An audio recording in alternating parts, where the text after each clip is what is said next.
All right, I am here with a amazing candidate who is running for Iowa House and also a really good friend. This is my friend Molly Buck, and she is running for Iowa House on the north side of Ankeny. I want to allow her to give her a chance to introduce herself, and then also tell you a little bit about her incredible story about why she's running, and also and then I have a question for her at the end. So take it away, Molly. Tell us about your district and a little bit about your story. My name is Molly Buck, and I am running for District 41 in Ankeny. It's north-ish Ankeny. Ankeny's kind of convoluted the way it is, and I love that part of Ankeny. I, of course, live in that part of Ankeny, and I decided to run 4 years ago when I just really felt almost called to run. I went through a battle with colon cancer in 2020. I had colon cancer during COVID, and because I had colon cancer during COVID, I went to my chemo appointments by myself. I went alone.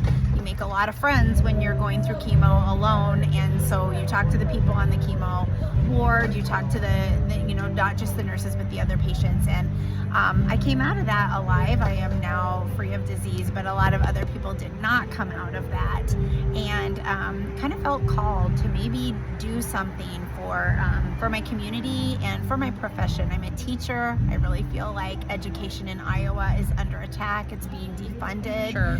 And so I felt very called to run for office, to be a voice for teachers and a voice for students and a voice for everybody who loves public education in Iowa. I mean, we put it on our quarter. It's so important to us that we put it on our quarter, and just felt really called to run because of education, but also now feel really called to run because of our cancer rates and our dirty water, and these are things I'm hearing at the door. I hear about our water quality every day at the door, every day when I knock doors, and so I am really passionate about those things, about public education, about our cancer rates, about our clean water, and just making sure that Iowa is a place where everybody can grow and learn and thrive. I love that. I love that. So your story is so personal to me because I'm not sure, I think I've told you this before, but my mom had colon cancer, and then and she was very fortunate in that when she went in and had surgery, they got clean borders, and she didn't have any recurrences. She didn't have to have an ostomy, any of those things, and so she was really fortunate. My uncle also had colon cancer. He had grown up in Iowa, lived in Iowa, drank farm water his whole life, and unfortunately he had complications from his surgery, and he did not survive. My grandma also had colon cancer. My aunt had colon cancer, and so the colon cancer issue is just so important to me personally because of my family history. So, and also a teacher. I mean, come on, who doesn't love teachers? My daughter is just about to graduate, she's going into her senior year, and that is my last kiddo, but I have just loved my time with the Ankeny School District, and all the teachers that are there are so phenomenal, and Molly is definitely one of many great teachers in Ankeny, so that's fantastic. So here's my question for you, and that is, this is your second time running, and Third. That's Third, right. yeah. So technically third time running. And so tell me, what has surprised you this time around?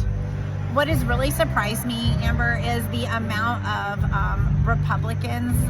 I knock on doors of Republicans, no parties, and independents mainly, and the amount of Republicans who are willing to come out on their porch and engage in a conversation, especially around our water quality and especially around our cancer rates. And people are really tired of the voucher system sucking public education just dry. I mean, it is a husk of what it used to be, and just the amount of people who are on the other side of the fence who are really willing to engage in a conversation and not just say, "Oh, thank you.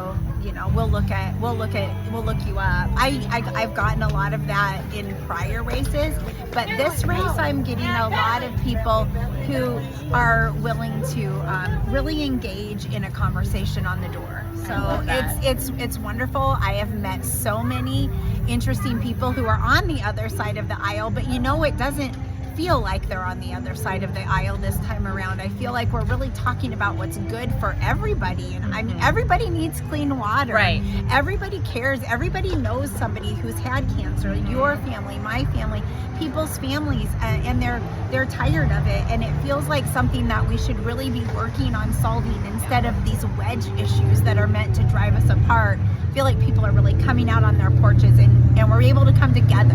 Yeah. And that's really different. It feels really different, and it feels really good, to be honest with you. It just feels really healthy. Yeah. It feels like Iowa nice. Yeah. And that's what I love about Iowa, is that Iowa nice. It is that conversation. It is that feeling of, we're not R's or D's. We're people. We're humans, and we have connections. And really, we have way more in common than we do that separates us. And so that has just felt really nice. Great. Wonderful. Well, we are actually out here tonight at the New Day Iowa event at Curate, hosted by the Iowa Creator Corps. We've gotten to see some really fantastic folks running for office here in Iowa, some of the really great content creators that we work with through the Creator Corps. And I have to say that this has been, for all of the, progressive or democratic events I've ever been to, this is the youngest, the most diverse and most energized group of professional or of progressives that I have had the chance to be around, and I'm so excited that Molly was here for it. And I just thank you so much for being on. And go Molly! We got to get Molly in the house. Yeah, let's go.